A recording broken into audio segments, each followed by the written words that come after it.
Welcome to मेंटोरा classes. आज हम पढ़ेंगे रीट का पेपर।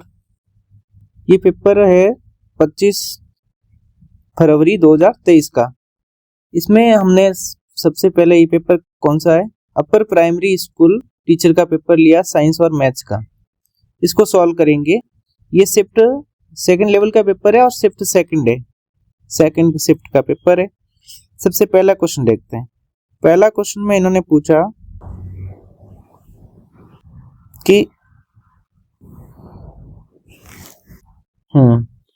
किस जिले में जून माह में सूर्य की किरणें होती है वो सीधी या लंबवत पड़ती है। ऑप्शन दिया पाली, जयपुर, भीलवाड़ा और बांसवाड़ा। बात कर रहा है जून महीने की।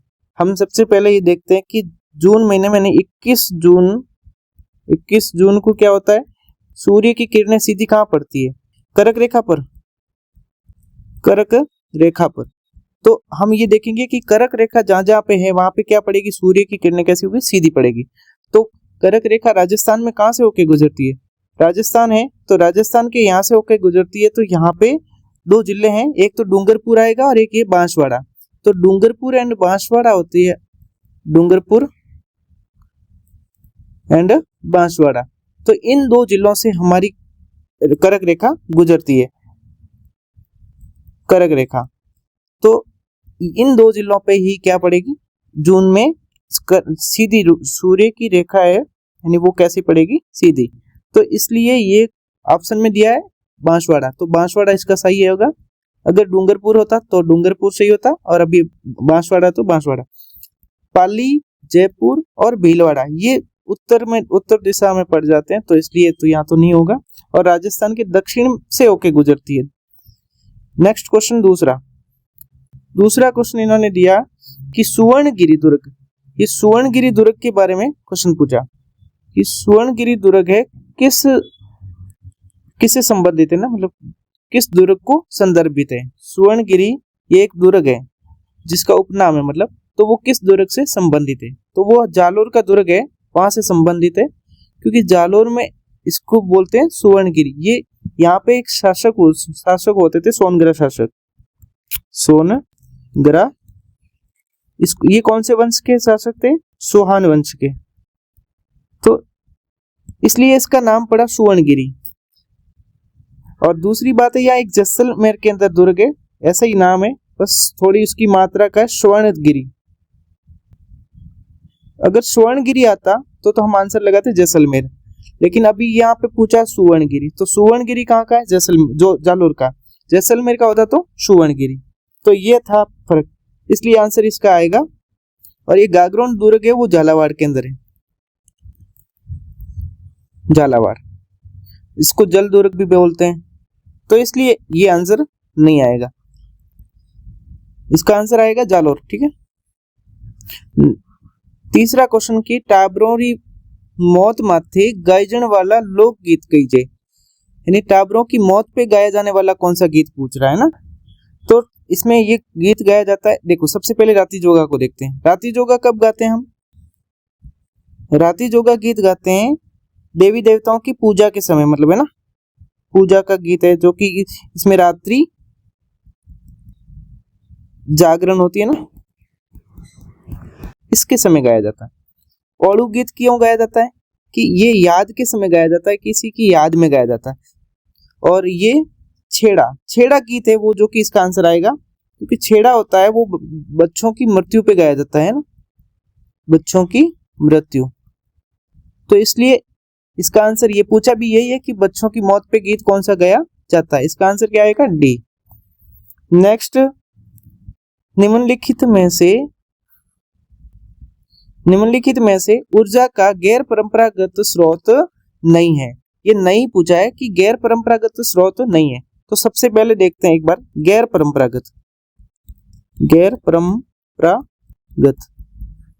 परंपरागत का मतलब होता है कि जो नवीकरणीय या नवीन ऊर्जा की बात करता हो, या इसको ही हम क्या बोलते हैं, वैकल्पिक स्रोत बोलते हैं। तो ये तो हो गया गैर परंपरागत। और परंपरागत क्या होता, परंपरागत होता है जो कि बहुत पुराने समय से ही परंपरागत, जो कि पुराने समय से चला आ रहा है, पुराने समय से। तो अब देखो ऑप्शन देखते हैं कि एक तो पुराने समय का है तो होगा परंपरागत साधन, और अगर अभी का है वर्तमान टाइम का ही तो होगा क्या, गैर परंपरागत। और इसने पूछा कि गैर परंपरागत नहीं है, तो इसका मतलब है कि परंपरागत स्रोत कौन सा है, इसमें से हम परंपरागत स्रोत को निकालेंगे। पहला ऑप्शन है पवन ऊर्जा। तो पवन ऊर्जा क्या है, ये तो गैर परंपरागत स्रोत है, अभी नवीन वैकल्पिक स्रोत है ऊर्जा का। और टाइडल ऊर्जा या इसको बोलते हैं ज्वारीय ऊर्जा, तो ये भी तो गलत होगा। और जैव भार होता है बायोमास एनर्जी का, तो ये तो हम अभी बात करते हैं कि नवीन ऊर्जा की बात करते हैं। जल विद्युत शक्ति, इसको हाइड्रो पावर प्लांट बोलते हैं, तो ये ही इसका आंसर आएगा, क्योंकि ये है वो पुराने समय से यही चला आ रहा है। हमारी जो ऊर्जा का स्रोत है मुख्यतः वो जल विद्युत शक्ति या कोयले से हम ऊर्जा प्राप्त करते हैं। तो इसका आंसर क्या आएगा, डी। हमें पूछा था गैर परंपरागत स्रोत नहीं है, अगर पूछता गैर परंपरागत स्रोत हैं तो ये तीनों आंसर गैर परंपरागत स्रोत है, पवन ऊर्जा, ज्वारीय ऊर्जा और जैव भार, तो इसलिए ये आंसर आएगा इसका डी। नेक्स्ट क्वेश्चन देखो, पांचवें नंबर का क्वेश्चन दिया इन्होंने कि कुणसा रचनाकार कवि रे साथे साथे अच्छा गद्यकार भी है। मतलब कह रहा है कि कौनसा कवि का रचनाकार है जो कि कवि के साथ साथ में क्या है, अच्छा गद्यकार भी है। तो ये देखते हैं। अब इसको सबसे पहले तो क्या दिया, ऑप्शन ए में दिया शिवदास गार्डन। तो शिवदास गार्डन है वो कौन है, इसको मैं इसमें लिखता हूं, ये अचल दास खिंचीरी वचनिका लिखी थी ना, वो इसने ही ने लिखी थी। इसको मैं ऐसे लिखता कि अचल दास खींची री वचनिका। ये गद्य का किसने लिखी थी, ये गद्य भाग है, ये गद्य और पद्य का मिश्रित है, तो इसलिए ये किसने लिखी थी, शिवदास गार्डन ने। तो ये हो गया पहला। दूसरे हमने देखता है ये कौन है, मतलब ये चंपू कवि। इसको गद्य और पद्य में अगर जो दोनों ही मिश्रित में लिखते हैं, गद्य और पद्य में, तो इनको क्या बोलते हैं, चंपू काव्य बोलते हैं ना, चंपू काव्य। नेक्स्ट, इसको अब जब बी और सी में क्या दिया है, इसमें बादर ढाडी और कवि कल्लोला और दलपति विजय, तो हम ये जानते हैं कि ये सारे के सारे क्या है, पद्य का रचनाकार है।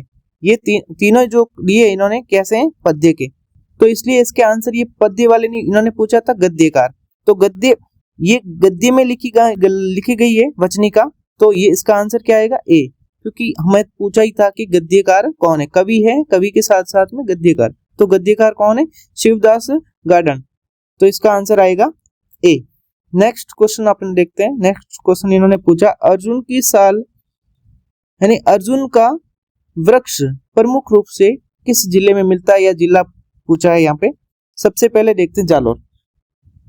वैसे अर्जुन की साल मिलती है ना, वो इसके ऑप्शन के अकॉर्डिंग कहाँ मिलेगी, झालावाड़ के अंदर, है ना। इसका आंसर तो क्या आएगा, झालावाड़, कोटा, बारा, ये सब क्या है, हाड़ौती क्षेत्र है, वहां पे क्या मिलती है, ये मिलती है, क्या नाम है, अर्जुन प्लांट का पौधा कहाँ मिलेगा, पेड़, जो कि झालावाड़ के अंदर मिलेगा। तो यहाँ इसका यूज क्या किया जाता है, इसका यूज हम करते हैं कि टसर, रेशम, इसको बनाने में।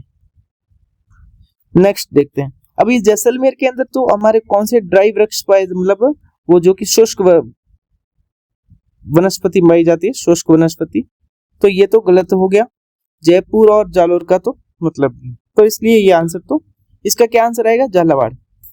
अर्जुन वृक्ष की बात करें तो ये हाड़ौती क्षेत्र में पाया जाता है, हाड़ौती का एक जिला दिया हुआ झालावाड़, तो उस आंसर आएगा इसका झालावाड़। नेक्स्ट क्वेश्चन है, राजस्थान में सबसे पुराना राष्ट्रीय उद्यान, राजस्थान का सबसे पुराना राष्ट्रीय उद्यान, इस ऑप्शन दिया केवलादेव, सरिस्का, रणथंभौर और मुकुंदरा हिल, तो इसका आंसर क्या आएगा, सबसे पुराना तो रणथंभौर ही है ना, तो रणथंभौर आंसर आएगा इसका, क्योंकि ये बना था ना, ये 1980 के टाइम का बन रखा है, और यहाँ पे ये एक परियोजना चली थी। हम एक जानते हैं कि पर्यावरण के अंदर 1972 के अंदर वन्य जीव पर्यावरण संरक्षण के लिए एक अधिनियम लाया गया था, और इसमें एक बाघ संरक्षण की परियोजना चली थी। तो 1973 के अंदर बाघ परियोजना चली थी वो राज्य के अंदर पहली परियोजना थी, फर्स्ट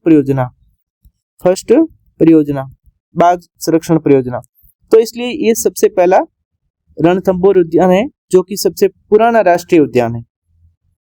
और ये केवलादेव है, ये तो कब का बना दोनों, मतलब ये रणथंभौर है जो कि 1980 के बाद की है, और ये कब का है, ये 1981 का केवलादेव। तो इसके तो बाद ही बन रखा है सरिस्का, और ये मुकुंदरा हिल तो अभी बना लेटेस्ट में, तो इसलिए ये आंसर नहीं आएंगे।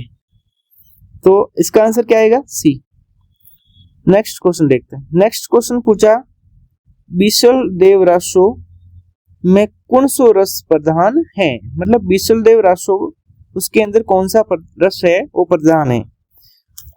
नेक्स्ट 8वां क्वेश्चन में वीर रस, रासो रस और श्रृंगार रस और क्रूण रस। तो इसका आंसर क्या आएगा कि इसका श्रृंगार रस ही आंसर होगा, क्योंकि श्रृंगार रस है वो इसमें किसमें डाल रखा है कि बीसल देव रासो है। पहली तो ये देखते हैं कि इसमें है क्या, कि ये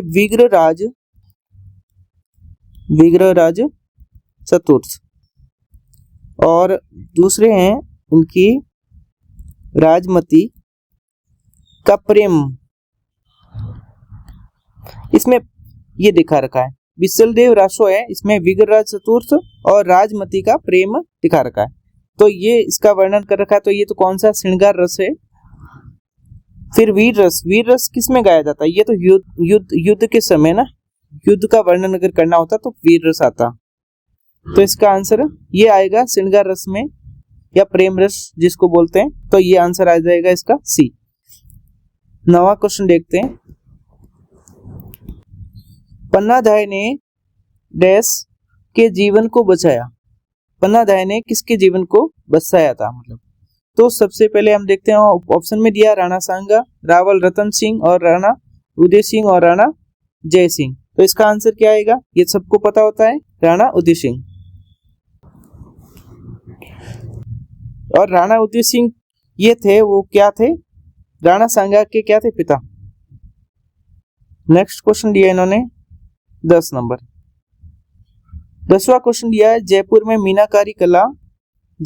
मीनाकारी की कला महाराजा मानसिंह प्रथम द्वारा कहां से लाई गई है ना, ये पूछा है कि मीनाकारी कला है जो कि जयपुर की प्रसिद्ध कला है, वो महाराजा मानसिंह प्रथम ने लाई थी। तो ये लाई कहां से थी, ये आंसर कहां से, लाहौर से लेके आए थे ये चीन बाहर चला जाएगा, ये बलूचिस्तान ये भी नहीं आएगा, तो बंगाल से एक ये मानसिंह प्रथम है, ये मूर्ति लेके आए थे किसी की, आप बता सकते हैं, मूर्ति लेके आए थे ये शीला देवी की।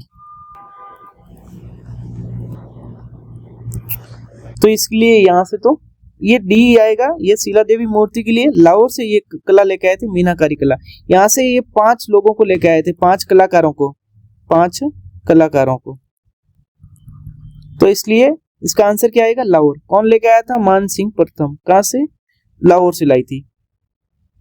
नेक्स्ट क्वेश्चन 11 नंबर पूछा इन्होंने, राजस्थान में चूनी और बारी शरीर के किस अंग पर पहने जाते हैं, किस का पूछा, चूनी और बारी, ये कहां पे पहने जाते हैं।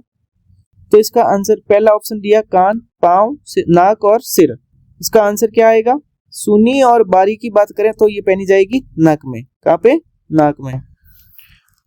देखो नाक में और क्या क्या पहना जा सकता है, ये चूनी दे रखा है, बारी दे रखा है, नथ पहनी जा सकती है, मैं इसको यहां लिखता हूं, क्या पहन सकते हैं, नथ, और लौंग भी यहां पहनी जाएगा, और क्या पहना सकता है, कांटा। तो ये सारे इसके हैं आभूषण, किसके, नाक के। कान का 1-2 आभूषण देखते हैं, कान में क्या क्या पहना जा सकता है, पीपल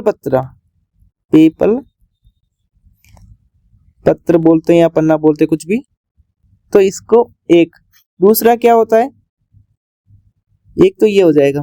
पाँव को देखते हैं, पाँव में नेवरी और तोड़ियां, ये सब इसमें कहां पे पहना जाएगा, पाँव में। कोई सिर का राखड़ी, बोरला वगैरह, ये सब कहां पे मिल जाएगा, राखड़ी, बोरला। ये सब इसका सिर का हो जाएगा। तो नाक का पूछा था हमें, चुनी और बारी, तो ये कहाँ पर पाया हमने? नाक पे। 12 नंबर क्वेश्चन देखो, राजस्थान में 2013 से 17 में जन्म पर पुरुष जीवन प्रत्याशा, पुरुषों की क्या पूछी? जीवन प्रत्याशा, लाइफ एक्सपेक्टेंसी। इसमें देखो कितनी है कि पुरुषों का जीवन प्रत्याशा कितनी है, कब से कब तक बोला है? 2013 से 17 के बीच की बात करिए। तो जीवन प्रत्याशा अगर ये पहला ऑप्शन दिया 66.8, तो ये तो औसत है ना कि पुरुषों का कितना, ये तो औसत है। महिलाओं और पुरुषों का औसत अगर पूछा जाता तो आंसर आता 66.8। पुरुषों की ये 66.3 है, ये पुरुषों की है, जो कि क्वेश्चन में पूछा है ना, जीवन पुरुषों की, मेल की जीवन प्रत्याशा वो कितनी है? 66.3। तो इसका आंसर क्या आएगा? बी। और जब बाकी पूछा एक ऑप्शन दिया, ये तो आंसर तो ये तो कहीं है ही नहीं। 68.5 है, वो किसकी है? ये महिलाओं की है, ये महिलाओं की है, और हमें पूछा था पुरुषों की, तो आंसर ये क्या आएगा? या उल्टा कर दिया, महिलाओं की, शायद ये महिलाओं के है ना, ये महिलाओं की है, मैंने उल्टा लिख दिया। 70 है महिलाओं के लिए, क्योंकि महिलाएं ज्यादा जीती है ना, ये महिलाओं की है। ठीक है, तो ये गलत हो जाएगा 68 और 70.9 है, जो कि किसका होगा? महिलाओं की। और औसत पूछता तो 66.8 और पुरुषों की पूछे तो 66.3। ये जीवन प्रत्याशा है, जितने वर्ष जी सकता है, मतलब एक पुरुष सामान्यतः। तो ये 66.3 ये पुरुषों के लिए। नेक्स्ट क्वेश्चन है कि किण संप्रदाय रा अनुयायी उभानो, क्या बोला है कि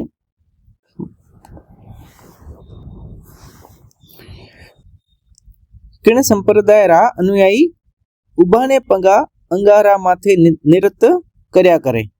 ये राजस्थानी का क्वेश्चन है, राजस्थानी लैंग्वेज का। इसका आंसर क्या आएगा? 13 नंबर है ना, कि रसिक संप्रदाय या जसनाती संप्रदाय या लालदासी या गुदड़पंथ। तो ये अंगारा माथे, तो ये बात करें तो ये जसनाती संप्रदाय करा करते हैं ना, क्योंकि जसनाती संप्रदाय के जो व्यक्ति होते हैं वो अंगारों पे क्या करते हैं? डांस करते हैं। ये उसके अग्नि नृत्य भी इसी को कहते हैं। तो इसका आंसर बी आना चाहिए, इसका आंसर बी आना चाहिए लगभग। तो 14 नंबर देखते हैं,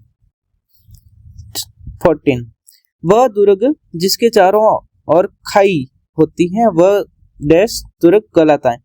ऐसा दुर्ग जहां जिसके चारों ओर में क्या पाई जाती हो? खाई बनाई जाती है, उस दुर्ग को क्या कहते हैं? ये क्वेश्चन में दिया। तो एरण या पारिख या परिधि या धनवन, तो ये दुर्ग दे रखे हैं। इसमें से सबसे पहले एरण को देखते हैं। तो एरण में तो क्या होता है कि कांटों और पत्थरों से बना जाता है। किससे? कांटों या पत्थर। तो ये हमें तो पूछा खाई की बात कर रहा है, तो ये तो ऑप्शन में गलत हो कट जाएगा। दूसरे की बात करें पारिक, तो पारिक होता है वो, ये पारिक में क्या बनाया जाता है? खाई बनाई जाती है चारों तरफ। तो इसका आंसर हमें पूछा भी खाई का ही है, तो इस पारिक दुर्ग होता है वो किससे बनाया जाता है? चारों ओर उसमें खाई बनाई जाती है। इसका कोई एग्जाम्पल दिया जाए तो लोहागढ़ दिया जा सकता है। लोहागढ़ जो कहाँ पर पड़ता है? भरतपुर के अंदर, वो इसका एग्जाम्पल है, भरतपुर। ठीक है, नेक्स्ट है पारिदी। तो पारिदी होता है जिसके चारों ओर क्या बड़ी बड़ी दीवार या परकोटा बनाया जाता है, परकोटा, उसको बोलते हैं पारिदी। और ये क्या है? धनु या धनवन दुर्ग होता है, ये मरुस्थल के बीच में होता है। कहाँ पे? मरुस्थल में। तो जैसे इसका कोई एग्जांपल दिया जाए तो ये इसका एग्जांपल है जैसलमेर। हमारा आंसर क्या आएगा इसमें? पारिक, क्योंकि पारिक होता है जिसके चारों ओर में क्या पाई जाती? खाई। नेक्स्ट क्वेश्चन है 15 नंबर। मदार बांध देश, मतलब मदार बांध है वो किस नदी पर बनाया गया है, यही पूछा। तो सबसे पहले इसका नाम है, मदार बांध की बात करनी है। ऑप्शन है साबरमती, बेड़च, सोम और माई। आंसर आएगा इसका बेड़स, क्योंकि बेड़स ऑप्शन में है ना, तो ये बेड़स नदी पे क्या बनाया जाता है? बनाया गया मदार बांध। ये बेड़स नदी को ही क्या बोलते हैं? आयड़ नदी बोलते हैं, आयड़ नदी भी इसी को ही बोलते हैं ना, बेड़स को। और इस मदार बांध बनाया जाता है। इसमें एक परियोजना चलाई जाती है, कौन सी? देवास परियोजना, इसी में चलाई जाती है। अब देखते हैं साबरमती को देखो तो ये तो उदयपुर से निकलती है और गुजरात की क्या है? मुख्य नदी है, गुजरात में जाती है। सोम नदी, ये सोम नदी किसकी है? माही की सहायक नदी है, माही की सहायक नदी। और बाकी तो माई नदी बोला है। और इस माई नदी के बारे में हम क्या याद रखना है कि कर्क रेखा को ये 2 बार काटती है ना, कर्क रेखा को 2 बार काटती है।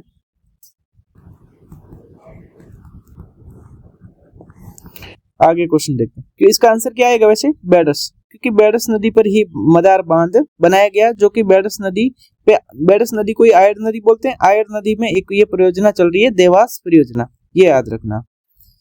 16 नंबर देखते हैं। 16 नंबर क्वेश्चन पूछा है कि अली बख्शी ख्याल राजस्थान के कौन से क्षेत्र में प्रचलित लोक नाट्य शैली है? अली बख्श की बात करिए तो अली बख्श कहाँ की प्रसिद्ध है? अली बख्श ऑप्शन दिया क्या? कोटा, चित्तौड़गढ़, अलवर, भरतपुर। इसका आंसर अलवर आएगा, क्योंकि अलवर के अंदर ये प्रसिद्ध है अली बख्श ख्याल। राजस्थान की लोक नाट्य कला है शैली, जो कि अली बख्श ख्याल है, कहाँ की प्रसिद्ध है? अलवर की।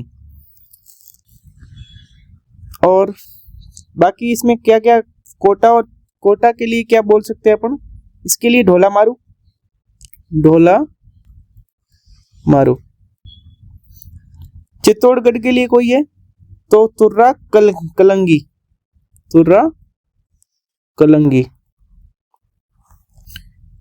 और भरतपुर के लिए नौटंकी। तो ये प्रसिद्ध है। और अलवर के लिए तो अभी बताया अली बख्शी ख्याल। ये क्वेश्चन हो गए 16। 17 क्वेश्चन देखते हैं। 17वां क्वेश्चन में राजस्थान के पेपर में रीट में क्या आया कि राजस्थान में नाइट्रेट की उपस्थिति के कारण कौन सी मृदा उर्वरक है?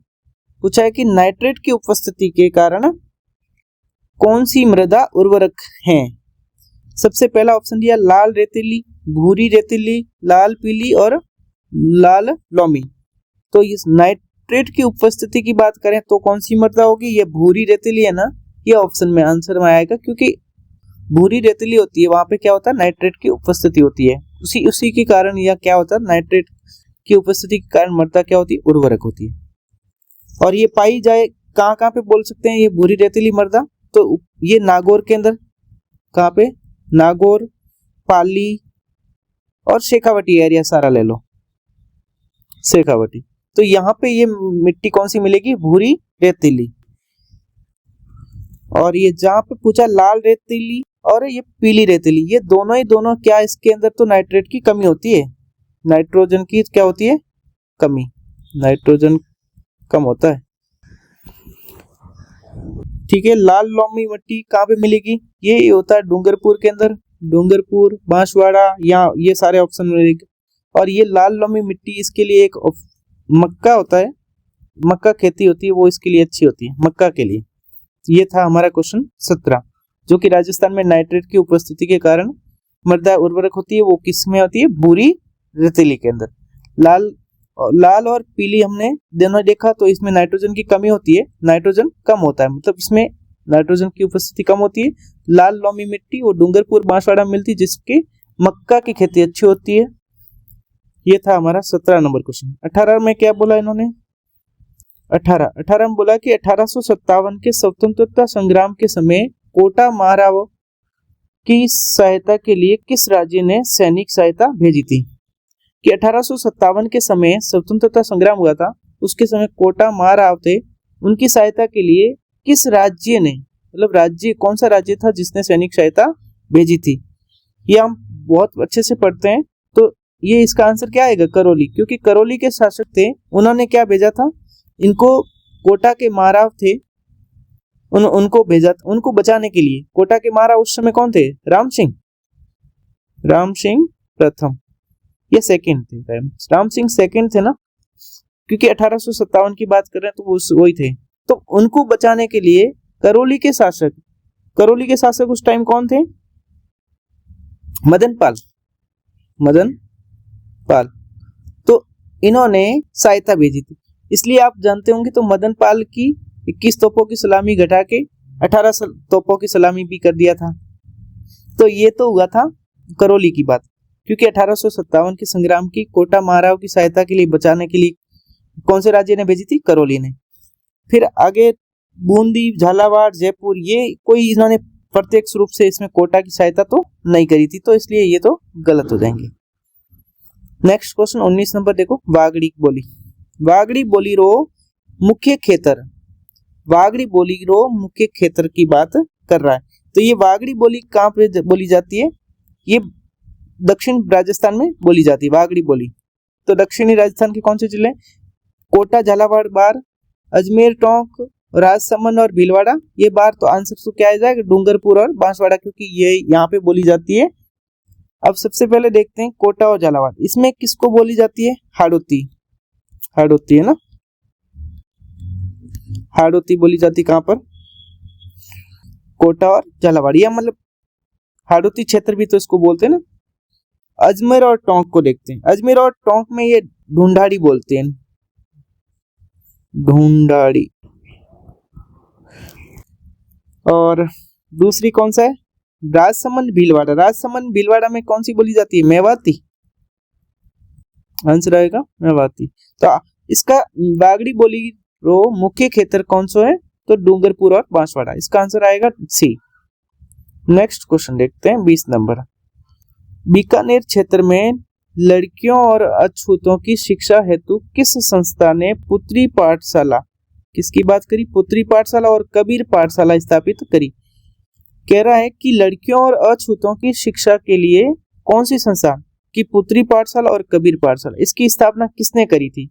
तो इसका ऑप्शन में दिया 20वें क्वेश्चन देखते एक बार कि सर्व हितकारिणी सभा, बीकानेर के प्रजामंडल और बीकानेर राज्य प्रजा परिषद और माहेश्वरी युवा मंडल। तो इसका आंसर तो सर्व हितकारिणी सभा ही आएगा, क्योंकि उन्होंने स्थापना करी थी। ये सर्व हितकारिणी सभा किसने बनाई थी? ये गोपाल दास ने, गोपाल दास, इन्होंने 1907 के अंदर स्थापना करी थी इसकी, है ना। तो इसलिए इसका आंसर आएगा सर्व हितकारिणी सभा। बीकानेर प्रजामंडल की बात करें तो ये 1936 के अंदर मघाराम ने बनाया था, मघाराम वेद जी। और फिर है बीकानेर राज्य परिषद, ये 1942 के अंदर बनी थी, ये 1942 के अंदर, जो कि किसने बनाई थी? रघुवर दयाल ने। और फिर आया युवा माहेश्वरी मंडल, ये तो पता ही नहीं है। तो ये इसका आंसर तीनों कट जाते हैं, क्योंकि इसका आंसर है सर्व हितकारिणी सभा। Next question 21 number. Delhi Vadodara greenfield express way किस जिले से नहीं गुजरता है? दिल्ली वडोदरा ग्रीनफील्ड एक्सप्रेस है, वो किस जिले से होके नहीं गुजरता है? तो इसका आंसर क्या ऑप्शन में दिया कि अलवर, दौसा, जयपुर, कोटा। तो देखो एक बात देखो कि अलवर से होके तो गुजरता है, तो हम पूछा है कौन सा है? नहीं पूछा है। अलवर से होके गुजरता है, दौसा, कोटा, इनसे तो होके गुजरता है।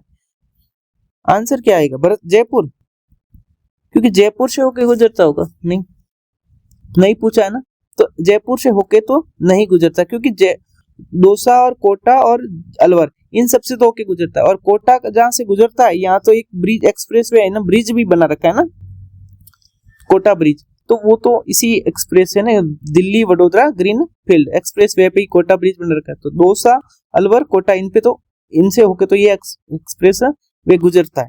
तो हमें पूछा था कि नहीं गुजरता है तो जयपुर से नहीं गुजरेगा। नेक्स्ट 22 नंबर क्वेश्चन देखो। निम्नलिखित में से जिले में 2011 की जनगणना के अनुसार एसटी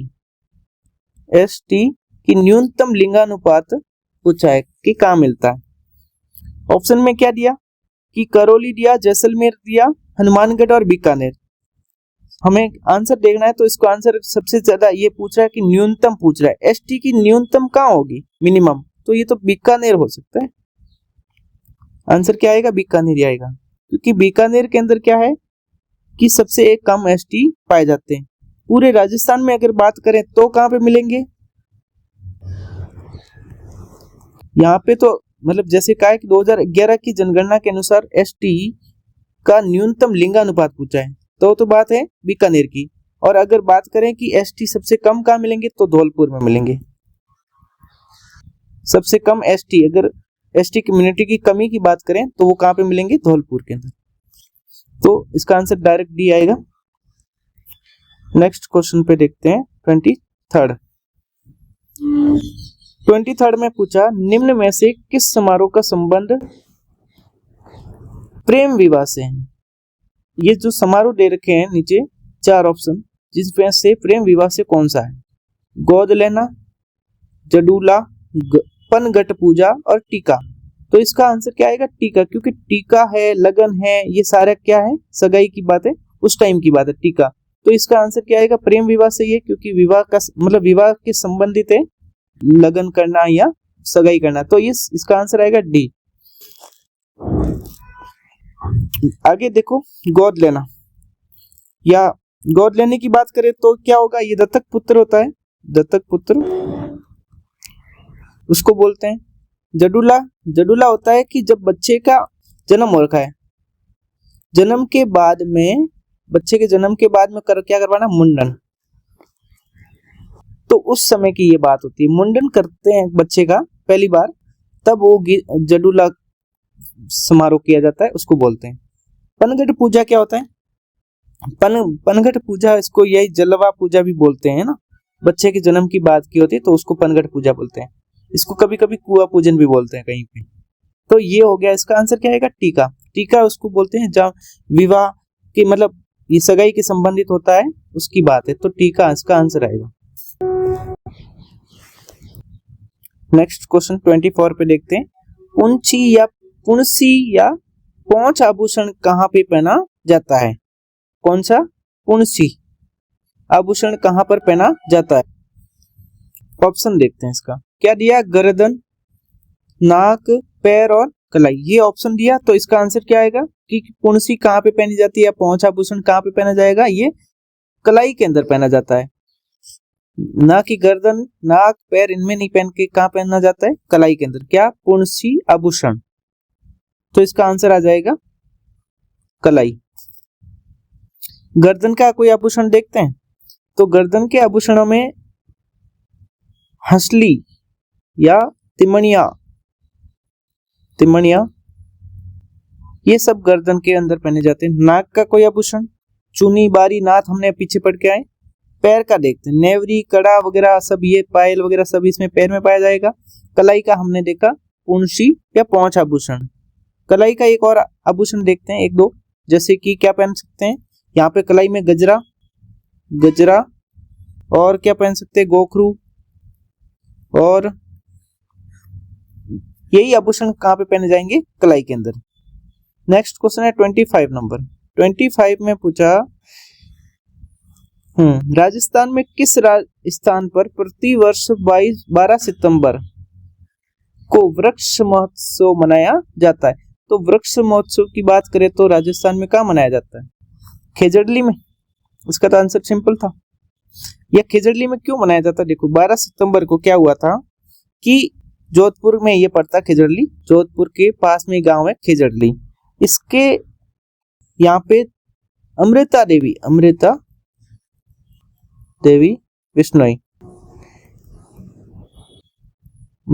बिश्नोई, इनके नेतृत्व में 363 लोगों की मौत हुई थी इस वृक्ष को बचाने के लिए, क्योंकि एक खेजड़ली वृक्ष थे, उनको बचाने के लिए इन्होंने चिपको आंदोलन चलाया था। तो उसमें क्या हुआ था कि 363 लोगों की मौत हो गई थी, इन्होंने मतलब बलिदान दिया था इन लोगों ने। तो इस वजह से ये 12 सितंबर को यहाँ पे इस दिन की घटना है 12 सितंबर की। और ये अगर तिथि पूछा जाता है, ये इस टाइम के तिथि क्या थी, तो ये भाद्रपद शुक्ल दशमी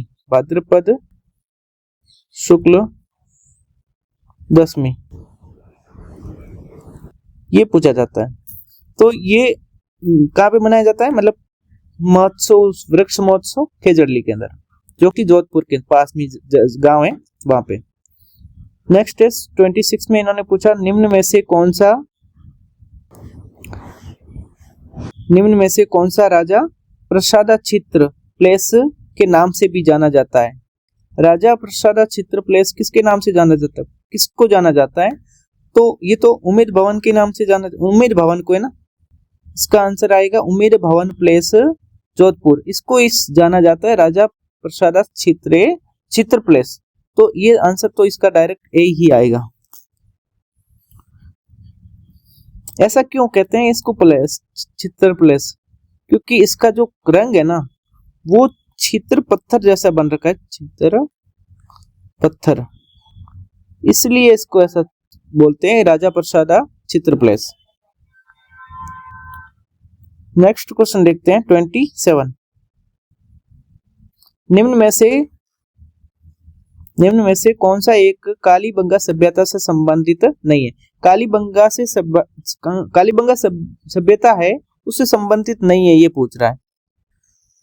तो मिट्टी की ईंटों की बात करें, मिट्टी की ईंटों के घर, तो ये तो मिला था, कालीबंगा सभ्यता से मिला था, ये मिला था। लोहे के उपकरण की बात करें तो ये बिल्कुल नहीं मिला था, क्योंकि लोहे की यहाँ तो कालीबंगा सभ्यता थी, वो कैसी थी? काशीय युगीन थी। अरे ये बात कर रहा लोहे की, ये तो थी कैसी? काशीय युगीन। तो यहाँ पे ये गलत हो जाएगा। और रही बात दुर्गीकरण की, तो दुर्गीकरण तो वहां तो मिलता है, और अग्निकुंड भी वहां पे मिला था। तो इसलिए इसका आंसर नहीं पूछा है। क्या पूछा है? नहीं। तो इसका आंसर क्या होगा? बी। ठीक है, क्योंकि लोहा का उपकरण है वो यहाँ कालीबंगा सभ्यता में नहीं मिला था, इसलिए इसका आंसर आएगा बी। नेक्स्ट क्वेश्चन 28 में दिया रुंक सतसई रचनाकार कौन है? रुंक सतसई का रचनाकार कौन है? ऑप्शन में दिया महावीर प्रसाद जोशी, मुरलीधर व्यास, लक्ष्मण दास कवैया और राम स्वरूप किसान। तो इसका कौन होगा कि लक्ष्मण दास कवैया है। तो इन्होंने ही क्या लिखा था? रुक सतसईरा रचनाकार। इनके रचनाकार कौन है? लक्ष्मण दास रवैया। तो ये था हमारा 28 क्वेश्चन। आज हम यहाँ तक ही करते हैं, बाकी का जो बचे हुए क्वेश्चन है वो हम कल के पेपर में करेंगे।